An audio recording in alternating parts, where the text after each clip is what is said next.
Hi everybody, it's Chef Jenny. Thank you for joining me again today in my home kitchen for another quick and easy weeknight meal. Today we're doing a different spin on the breakfast for dinner idea, and we're going to be making my delicious and nutritious homemade waffles. This recipe is a little bit different than your typical waffle recipe. These waffles are wheat-free, dairy-free, they contain no refined sugars, and they're loaded with protein and extra fiber. So let me show you how to very quickly put them together. My waffle iron here is just preheating to about a medium-high setting, and I have all my ingredients measured out and ready to go. I also have one bowl and one spoon, and that's all the extra equipment you need. So in here, the flour that I'm using today is 1.5 cups of spelt flour, and mixed in here as well I have 1 tablespoon of baking powder, half a teaspoon of baking soda, and just a pinch of sea salt. So these are going to go in here, into the bowl. Now the protein from this recipe is coming from half a cup of protein powder. So you can use the protein powder of your choice. I like using the Sun Warrior vegan protein. It's a sprouted brown rice protein. It's not too gritty, it's got a really nice flavor. I'm using the vanilla. You could use an original flavor as well of protein powder, but whichever one you have at home. We're going to use half a cup. So that goes into.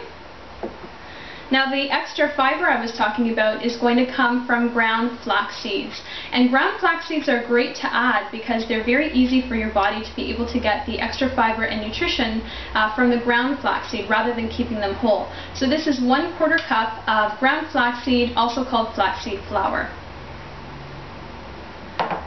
And in here you can use 3 tablespoons of the sweetener of your choice. I'm using an all-natural coconut sugar.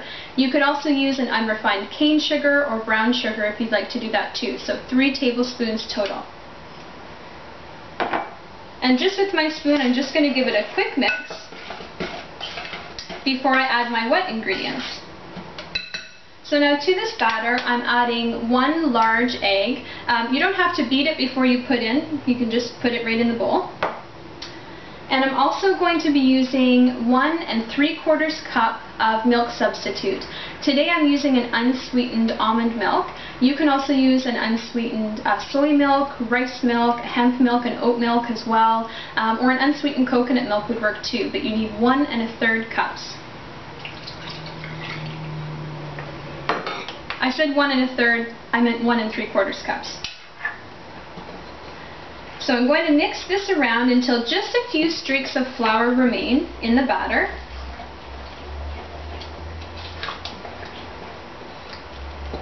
Make sure you break up that egg yolk.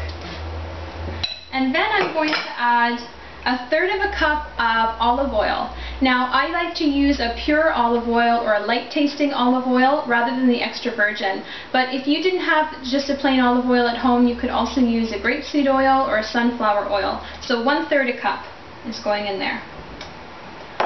And again, just mix it around. Now because this batter is wheat-free and it's a little bit lower in gluten, you don't have to worry too much about over-mixing, because you're not going to activate all that gluten in there. So there you go, there's your batter. You can see it's nice and thick. So this is going to make a really delicious waffle. What I like to do is now pour some of the batter into that liquid measuring cup that you had. Ooh, I didn't spill any yet. And this just helps you when you're pouring it into your waffle iron. So my waffle iron is preheated now. I'm going to put about 1/2 cup of batter into the waffle iron and spread it out. Oh, it's telling me it's ready for me to put the waffle in. And I'm going to spread it out within about an inch of the sides so that we don't get any spillover. So waffle iron's nice and hot. In goes about 1/2 cup of the batter. Just going to use my spoon to sort of spread it out. And I'm going to close the lid, and we'll just let it cook.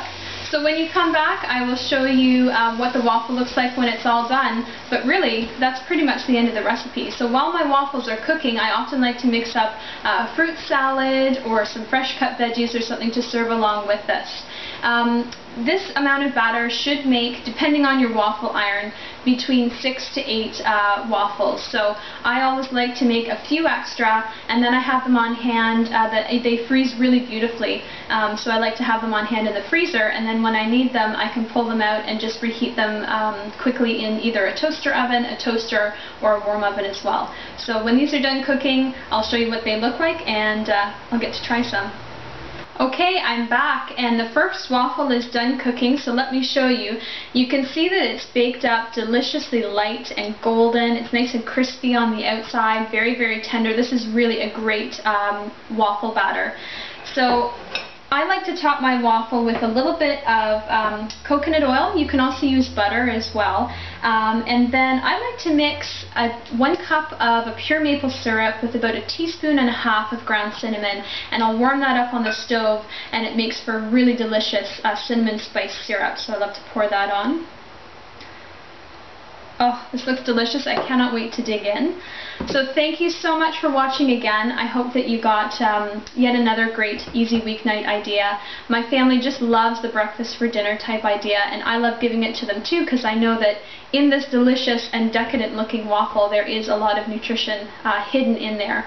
So if you're interested in my new schedule of summer cooking classes that are coming up, they're going to be posted very soon on my website. You can check www.gentryWholefoods.com, and you can also register for them right online at HealthSpan's website, which is www.healthspan.ca. So thank you very much again, and happy cooking!